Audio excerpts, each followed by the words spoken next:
First, I have returning guest Mark Mostert, and he writes for Able Americans with the Center for Public Policy Research. Welcome back to the show, Mark. Great to be with you. How are you? Great. And I know you're from Virginia Beach, where it's always great, right? It's always great and always humid. Yeah. Oh, always humid. Yeah, we got one over you. Our summers, I'll pit our summers against yours any day. Winter is no. I won't. No competition there. You win, hands down. But I'm really excited about your two topics today. Well, in the next segment, we're going to talk about the culture of death and where it came from. But first, you write for Able Americans, and you took a look at the airlines and the progress in the skies. And it's something, unless you have an issue yourself or you have a family member, it's not something you think about. When I had a child for the first time with a stroller and I lived in a city, all of a sudden I realized, hey, not everything's handicap accessible, that you need to have these, that it affects all of us, and it should. We should care about everybody. So tell me what's going on with the skies. Well, what's going on with the skies in terms of passengers with disabilities is not much, unfortunately. 40 years ago, in 1986, the federal guys passed up a law called the Airline Carrier Access Act that was meant to ensure that passengers with disabilities were not discriminated against on aircraft. 40 years later, we're still fighting with the air carriers and Boeing, the designers, to make airline cabins more accessible to people with disabilities, particularly people who use wheelchairs. The progress has been, I'm sorry to say, minimal to none. And so we've started to write about this at Able Americans because it affects so many passengers, and yet the airlines refuse to accommodate passengers with disabilities in ways that are comfortable, dignified, and safe in the end.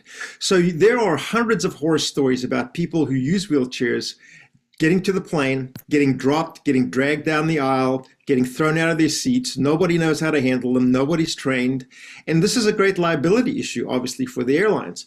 So as I've said, change has been minimal, and the airlines fight it every step of the way. And it seems to me, please forgive my cynicism, but the airlines see any kind of fine that they get from the federal government about this issue as a cost of doing business.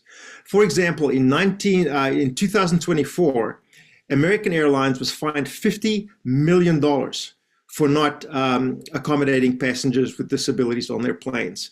They just ended up, I think, paying that because it's a cost of doing business, and on they go. We have actually engaged with Boeing, who obviously designed the aircraft that most US carriers use, and said, we can provide some input for you to help move this stuff along. And Boeing basically told us, thanks, but no thanks. They're not interested. So we continue to have people with disabilities on planes that are treated in a most undignified way, and above all, safety. There was a case 2 years ago of a young man with severe muscular dystrophy in a wheelchair being pushed up the ramp to the plane. He was supposed to be strapped in. He was supposed to have two helpers, assistants, helping him to get to the door of the plane. He only had one. He wasn't strapped in. He's unable to catch himself. The wheelchair pitched forward. He fell face first. The wheelchair fell on top of him, and the person pushing it then fell on top of that, and he died. He died because no one knew how to handle somebody in a wheelchair. Those are the kind of things we don't want to happen any longer, but continue to happen over and over again. So we're trying to put some pressure both on the administration and also on the airlines, particularly Boeing, who designed the aircraft, to make these aircraft more accessible. But it's an uphill battle all the way.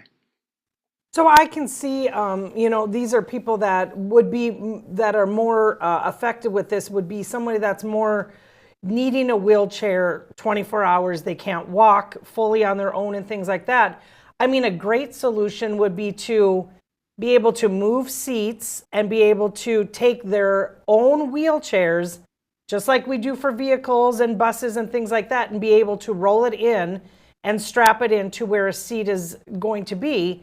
But airlines, I can see why they push back is because, well, then if we don't have a seat, then we can't fill it up if there's not somebody disabled. But I mean, I can't imagine what it's like for somebody that needs that wheelchair 24 hours a day, and not being able to travel safely and being escorted in and out of that airplane is just ridiculous. Yeah, it is, and there are more issues than simply getting on and off the plane, right? For most regional jets, we all know this. We've all traveled. The aisles are incredibly narrow. There's actually a specific kind of wheelchair. It's called an aisle wheelchair that is modified to be narrow enough to carry people down the aisles.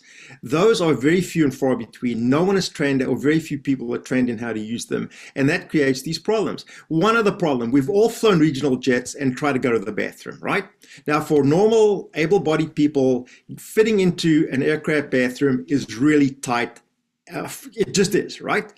Imagine if you are a wheelchair user, you have to get from your seat to the bathroom. A lot of people who travel with severely disabled clients have an assistant that needs to go into the bathroom with them. You will never get two people in the bathroom of a regional jet, and maybe not even on an international flight. And you're absolutely right. Boeing says, look, we have specific configurations that will accommodate people with disabilities who use wheelchairs. The airline, they blame the airlines, because the airlines say, look, if we have a bigger bathroom, or the solution you talked about, strapping a wheelchair into a certain space, that takes away from profitability, and that's why they won't do it. So both sides of the game here are pointing fingers at each other, and in the meantime, nothing gets done. Lots of severe injuries, etc. One more thing about going to the bathroom on the planes. One of my colleagues at Able Americans uses a wheelchair. When she flies, she wears an adult diaper, because there's no way for her to get to the bathroom. That simply is inexcusable and shouldn't be. Wow. Yeah, and it's easy to say, not my problem, I'm not going to worry about it, but at any point it could become our problem. And so we need to be compassionate. Even if it's never our problem, just to care about our fellow Americans, because they did not choose this. But we need to choose ways to make everything accessible as much as possible for our fellow Americans, fellow citizens. So when we come back, we're going to talk about the culture of death. It didn't just happen in a vacuum. It came from somewhere. Mark's going to go there with us, so don't go away.